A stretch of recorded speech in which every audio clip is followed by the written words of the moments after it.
Every single day, patients sit in my office and tell me they have made sensible adjustments. No more uneven ground. No more walking alone. No more unnecessary risks. They are managing, they explain. And the risk they are managing is real. I will not tell them otherwise. But here is what nobody has told them. The management strategy is completing the damage it was designed to prevent. Not slowing it, completing it. That is not a criticism. It is a clinical fact with a precise, correctable explanation. Subscribe and help Dr. Watling reach 100,000 subscribers. That explanation begins now. After 60, the fear of falling is not irrational. Let me be exact about that from the beginning, because this is the point most consistently misread by patients and, frankly, by the appointments they attend. This is not anxiety. This is not excessive caution. This is not a psychological pattern that responds to reassurance. The fear of falling after 60 is the body's accurate read of a system that is quietly deteriorating on 3 simultaneous fronts. Your nervous system knows something is wrong. The problem is not the fear. The problem is the response. And the response, stillness, restriction, the carefully constructed life of avoidance, is the single worst thing a deteriorating postural control system can experience. To understand why, you have to understand what is actually failing. The first system is the vestibular apparatus. That is the balance and orientation machinery housed in the inner ear, a structure small enough to fit inside the temporal bone of your skull, precise enough under healthy conditions to detect head movement of less than 1 degree. The vestibular system operates through sensory hair cells. These are microscopic receptor cells that bend in response to fluid movement when your head changes position, sending signals to the brain about where you are in space and how fast you are moving. By age 70, you will have lost roughly 40% of those sensory hair cells. Not 40% of a reserve, 40% of the active working cells your brain depends on to know which way is up. The signal that reaches the brain becomes weaker, slower, and less precise. The brain compensates, partially, by leaning harder on the remaining 2 systems. And those 2 systems are also deteriorating. The second system is proprioception. This is a word that almost never appears in a standard consultation, which is a significant part of the problem, because it describes a function your body depends on every second you are upright. Proprioception is the network of mechanoreceptors, pressure and stretch sensors embedded in your muscles, tendons, and joint capsules that continuously report your body's position to the brain without any conscious effort on your part. Not X, a conscious skill you practice. Y, an automatic system firing thousands of times per minute below the level of awareness, catching deviations before you know they exist. After 60, proprioceptive sensitivity declines measurably. The threshold at which mechanoreceptors fire increases. Smaller deviations go undetected. This decline is most pronounced in the ankles and the knees, precisely the 2 joints most critical for catching a stumble on uneven ground. The detection is delayed. The signal is weaker. The correction arrives late. By the time it arrives, the fall may already be in progress. The third deterioration is not a sensory system. It is a mechanical one. Muscle reaction time, the speed at which a stumble triggers a corrective contraction, drops significantly with age. Fast-twitch muscle fibers, the ones responsible for the explosive millisecond contraction that catches a fall, are the first type surrendered to sarcopenia, the age-related process of muscle tissue loss. What remains is a higher proportion of slow twitch fibers, built for endurance, not for rapid stabilization. Here is the critical point. The window between losing balance and hitting the ground is narrow under the best conditions. After 60, that window narrows further every single year. First, the sensory signal degrades. Second, the detection threshold rises. Third, the contraction that should catch the fall arrives too slowly to catch it. These are not independent failures. They interact. These three systems, vestibular, proprioceptive, and reactive muscular, form what clinicians call the postural control triad. And when all three degrade simultaneously, as they reliably do after 60, the risk does not add, it compounds. A partial loss in each system places greater demand on the others, which are already compromised. The failure amplifies at every level. Muscle reaction time tries to compensate for degraded proprioception. Proprioception tries to compensate for degraded vestibular input. The vestibular system tries to compensate for reduced muscle speed. Each compensating system is itself diminished, not weakened in one place, failing across the entire triad at once. This is why the statistics look the way they do. And those statistics are not abstract. They are the direct numerical consequence of three systems failing together in people who were told nothing clinically useful about what was happening to them or what to do about it. Falls are the leading cause of injury-related death in adults over 65. Not one of the leading causes, the leading cause. 1 in 4 Americans over the age of 65 falls each year. Not drawn from a high-risk clinical population. Not from patients already in rehabilitation. From the general community, people living at home, managing their own lives, doing what they believe are sensible things to stay safe. A hip fracture in someone over 70 carries a 1-year mortality rate of 20 to 30%.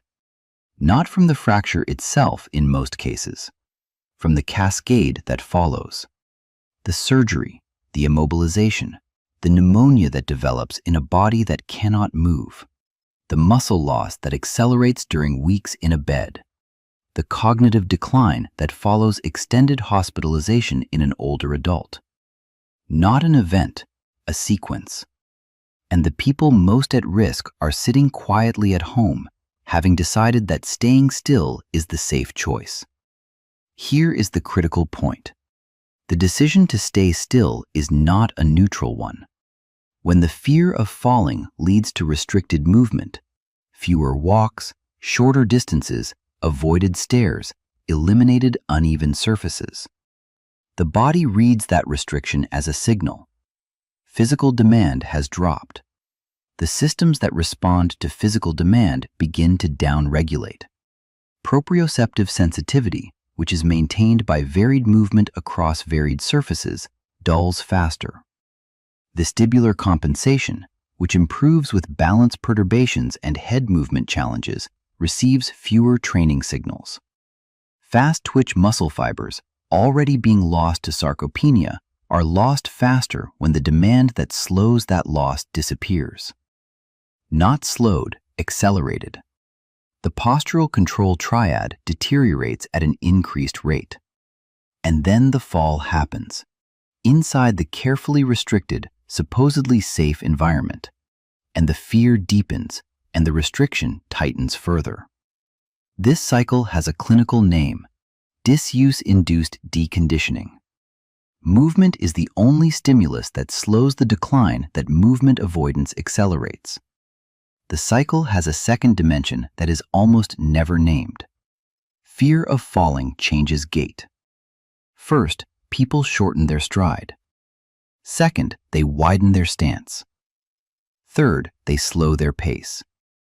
Each feels like a safety measure. None of them are. A shortened stride reduces proprioceptive loading on the ankle and knee joints, the exact loading that keeps those sensors calibrated.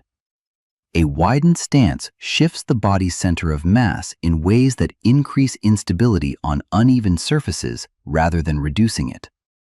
A slower pace eliminates the rhythmic arm swing that stabilizes the spine and distributes load symmetrically across the trunk. Not X. The gait changes produced by fear of falling are not protective adaptations. Why? They are a biomechanical set of modifications that make falling more likely, measurably and specifically. With each passing week, they are maintained. And here is where the picture changes entirely. Because the postural control triad is not a fixed structure. It is a trainable one. Each of its three components, vestibular function, proprioceptive sensitivity, and reactive muscular capacity, responds to specific, targeted loading. The evidence on this is not preliminary. It is not drawn from small or uncertain studies. It is among the most replicated findings in geriatric medicine. First, the deterioration. Then, with the correct intervention, the measurable reversal. Balance-specific training is the most direct intervention, and the mechanism is precise. Single-leg stance progressions, tandem walking, placing one foot directly in front of the other along a line, and heel-to-toe exercises do something specific when applied consistently. They force the proprioceptive system to operate at the edge of its current capacity. When you stand on one leg, the mechanoreceptors in your ankle and knee fire continuously, detecting microdeviations, sending signals, triggering corrections. That repeated demand does not simply use the existing system, it recalibrates it. Sensory thresholds lower. Detection becomes more sensitive. The brain receives cleaner, faster signals. Vestibular compensation improves simultaneously because balance challenges involving head movement force the vestibular system to adapt to its reduced hair cell count rather than compensate around it. Here is the clinical time frame, and it matters. Measurable improvements in proprioceptive sensitivity and vestibular compensation appear within 8 to 12 weeks of consistent balance-specific training. Not months, not years. 8 to 12 weeks of the right stimulus, applied correctly, produces a measurable change in the system that is currently failing you. The second intervention is one that almost nobody expects when the subject is falling. Grip strength training. This seems counterintuitive until the mechanism is understood, and once it is understood, it cannot be set aside. Grip strength, the force generated by the muscles of the hand and forearm, is one of the strongest single predictors of whole-body reactive capacity in adults over 60. Not because the hand catches the fall, not because forearm strength stabilizes the ankle, because grip strength is a proxy for something systemic. A person with strong hands and forearms has, almost invariably, maintained the fast twitch muscle fiber density across the entire body that grip strength both requires and reflects. The hand predicts the hip. When grip strength is high, reactive contraction speed throughout the lower limbs is also high. When grip strength has declined significantly, the speed of the stabilizing contraction that should catch a stumble has declined with it. Resistance exercises, farmer carries, walking while holding weight in both hands, and dedicated hand strengthening protocols send the same systemic signal. Physical demand is present. Fast twitch capacity must be maintained. The body responds to that signal across the entire muscular system, not only in the forearm. The third intervention has the largest evidence base of anything in this discussion. Tai Chi. Not alternative medicine, not a wellness trend. A movement practice studied in over 50 randomized controlled trials specifically examining its effect on fall incidence in older adults. First, the findings are consistent across populations. Second, they hold across countries. Third, they replicate across study designs. Regular Tai Chi practice reduces fall incidence in adults over 60 by 20 to 45%. That range reflects differences in program duration, session frequency, and participant baseline fall risk, not uncertainty about whether it works. The mechanism is not mysterious. Tai Chi requires continuous, slow weight shifting between legs, constant, subtle balance adjustments, coordinated head and arm movement, and sustained postural awareness. Every session is, in physiological terms, a prolonged proprioceptive and vestibular training session delivered through movement the body finds natural rather than threatening. It trains exactly the triad that age degrades. Here is the critical point. The evidence is concrete. The question is not whether Tai Chi reduces fall risk. The question is whether it begins now or later. And later, given the rate at which the postural control triad deteriorates without stimulus, is not a neutral choice. It is a clinical decision with measurable consequences. The window for reversing postural control decline is open. It does not close suddenly, but it narrows continuously, and the rate of narrowing accelerates with each year of inactivity. Not X. The 72-year-old who begins balance training cannot achieve what the 62-year-old who begins today will achieve. Why? Not because improvement is impossible at 72, but because the reserve is smaller and the runway is shorter. Every week of disuse-induced deconditioning costs something that requires more than a week to recover. The clinical arithmetic is not complicated. Now a precise protocol, not general guidance. Specific actions drawn directly from the evidence. 1. Introduce single leg stance daily. Stand near a wall or counter. Lift one foot. Hold for as long as control is maintained. Work toward 30 seconds per side. This is not a warm-up exercise. This is vestibular and proprioceptive recalibration delivered in 2 minutes before your morning coffee. No equipment, no commute, no excuse. 2. Begin grip and resistance training twice per week. Resistance bands and light dumbbells are sufficient. Farmer carries, walking while holding weight, recruit the entire postural chain from hand to hip and send the fast twitch maintenance signal the body requires. 2 sessions per week, 30 minutes each. Regularity is the stimulus, not volume. 3. Find a Tai Chi program and begin within 7 days. Not eventually, 7 days. 12 weeks of twice-weekly sessions is the minimum effective dose for measurable fall risk reduction across the clinical literature. 12 weeks from today, your postural control triad will be different, or it will be worse. Those are the available outcomes. 4. Stop modifying your environment as a substitute for training your body. Walk on the uneven path. Take the stairs. Use the surfaces your proprioceptive system requires to stay calibrated. The clinic will not tell you this. It is structured around managing the consequences of falls, the fractures, the surgeries, the admissions, not around the conversation that prevents them. That is not an accident. It is not a conspiracy.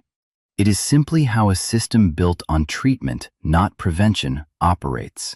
The fear of falling is not the enemy. It is information. It is your nervous system accurately reporting that 3 systems are degrading and that the current trajectory leads somewhere specific. The correct response to accurate information is not avoidance. Stillness is not safety. Stillness is the mechanism by which the thing you fear becomes, year by year, increasingly certain. Tell me, have you started limiting what you do because of this fear? Write it in the comments. I need to know exactly where you are.